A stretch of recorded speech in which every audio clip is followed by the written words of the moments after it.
So I had this short dream with Chris Reed. I was helping Chris Reed sort through the trash, and we were looking for like appliances which were good or other good stuff. And he was going to take all this to the next day to Canada in his truck. And then kind of changed, like Chris Reed changed into my friend from Poland, Mirek. Mirek, actually, the name Mirek is kind of two words, peace and glory. So who's Chris Reed? That was our dream. Chris Reed is a prophet. He is taking over the Morning Star. Oh, okay. I think I know who you're talking about. Okay. Yeah. So you and him were looking. Sorting through the trash, looking for appliances and other good stuff to take to Canada. Okay, so you were just like driving down a street and looking at people's trash that they put out. No, that was like some kind of place of where trash is. Okay. Wow. That's interesting. Trash. And you wanted to find those pieces that were still good and usable. Yes. Take those up to Canada so people up there could use them. Are you from Canada? No, I'm from Poland. Okay. Wow, that's amazing. And so he was like he had a business. That was kind of my understanding. Like a garbage collection business or a garbage recycling. Yeah, they were kind of good things, right? Not just trash. Well, I love it. I love it. So Chris Reed is a strong symbol, obviously. He's he represents the idea of the prophetic. Represents the idea of particularly the Morning Star brand of the prophetic, right? People under I don't brand in a bad or negative way at all. I'm just saying there's different types of prophetic movements. The Bethel prophetic movement is different than the Morning Star prophetic movement. They emphasize and teach different things. And by what I know of the Morning Star side is they tend to be focused a lot on politics, on what's happening in the world, on government, on things like that. So it's interesting that you're with this person and you're looking around in the garbage, you're looking for things that are salvageable to take to another country. Yes. So this is the idea of looking through what other people have discarded to find the treasure. It's the idea of seeking out revelation. Yeah. Particularly, and I see this, I don't know Chris personally, but I see this in my life is, excuse me, I'm forever having the conversation with people about the importance and the value of dreams. Yeah. And about the idea of writing every single dream down. And I get blown off a lot of the time. People are like, well, I know when God speaks to me in a dream. No, you know when God hits you over the head with a 2x4 because you haven't listened to him the 49 other times that he told you. Yeah.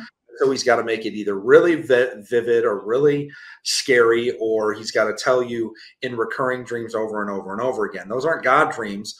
Those are God yelling at you dreams. But every dream is coming from the Lord, and we can look at every dream, but a lot of people discard all that stuff. And unless it's like this really big deal and I'm sitting with the president of 4 foreign nations, they don't think it's from God.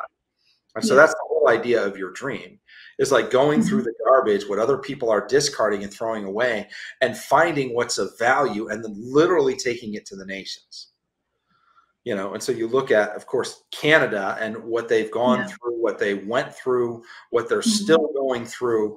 What they need is they need revelation. They need usable revelation. See, the idea of scavenging for something that's usable is not, it's not like looking for like scrap metal. Scrap metal, you're just going to take to a recycle place and then you're going to sell it.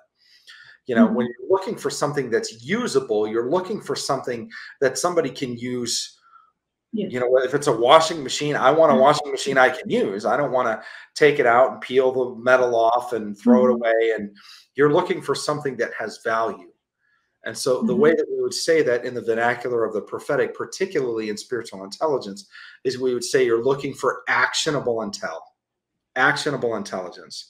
What other people have thrown away, which could be visions, dreams, it could be even the word of prophecy, where people have kind of discarded it and they've thrown it out. They've despised the gift a little bit.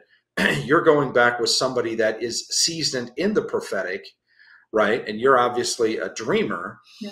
And so it represents the figurative gift, the seer gift, as well as the spoken word gift. And you're sorting through together and saying, these are things of value that have been discarded. And these are things of value that we can take to the nations that they can use in this time and in this season. And this is exactly what we're seeing in spiritual intelligence. People are calling me and asking me, what are you hearing on Ukraine?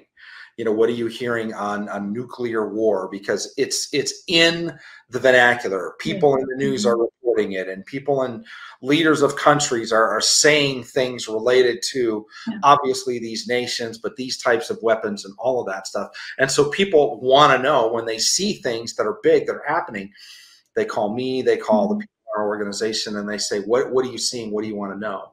And that's the whole idea, is taking the discarded pieces where people have had a dream and they're like, well, I had this dream about Russia, but it doesn't mean anything to me. And so they send it in and we're like, oh my gosh, this is amazing. You know, we're going through it, and this is providing actionable intelligence that people can use, particularly related to what's going on in the world. It's really interesting because there's a dream that we haven't decoded yet, but I had a text message thread about it today that specifically has to do with Poland. Oh, really? You know, and I have friends that have families that are leaving Ukraine and they're going into Poland. And I just got word that some of my very dear friends, that their families are safe in Poland right now. And so somebody says, hey, we had a dream about, you know, something going on in Poland, my ears are up. I'm like, we got people on the ground there, like what's happening? And so this is the kind of stuff that we want to take these words, and it's not just, I just had it written. No, bring it in. We have teams of people that are experts in certain areas. We decode these dreams. We put them together with other dreams related to either a geopolitical focus or a dossier type of topical focus. And we say, what is happening in relation to current events? And so literally taking the throwaway or the garbage of what other people are discarding, bringing a prophetic voice into the process, a seer or an interpreter or a prophetic voice. That's what he represents, you know, and then scavenging and saying, here's the actionable intelligence that literally can be sent to the nations to be able to provide revelation in an unsettling time. I think it's a beautiful picture of exactly what we're seeing God do right now. And I believe the reason he gave it to you is because you have a piece in that. And I think what I do, I write down every single dream every one. I have a dream journal that's probably 400 pages now, type single space. You know, and I don't interpret every dream, but I can go through and I can search like Russia, Ukraine, like different people's names, different things that are happening, Poland. And I can see what's happened. People are getting dreams now, but I can also see things that I've had historically related to what may be going on, because sometimes God hides revelation in the past. He may give us a dream 2 years ago that doesn't make a whole lot of sense. But as we begin to, you know, be seasoned in our seer gift and understanding the gift of interpretation, we want to go back through our library of dreams and look at what he's saying and see, does this connect with a dream maybe somebody else is having now when these countries are on the forefront of the news and what's happening, you know, around the world. So using that, scavenging that for usable pieces, actionable intelligence that can then be sent to the nations, that can assist people in their lives in this time, I think is absolutely fascinating. And to me, it really illustrates the heart of God in the season. Thank you for sharing, Elizabeth. That's an amazing dream.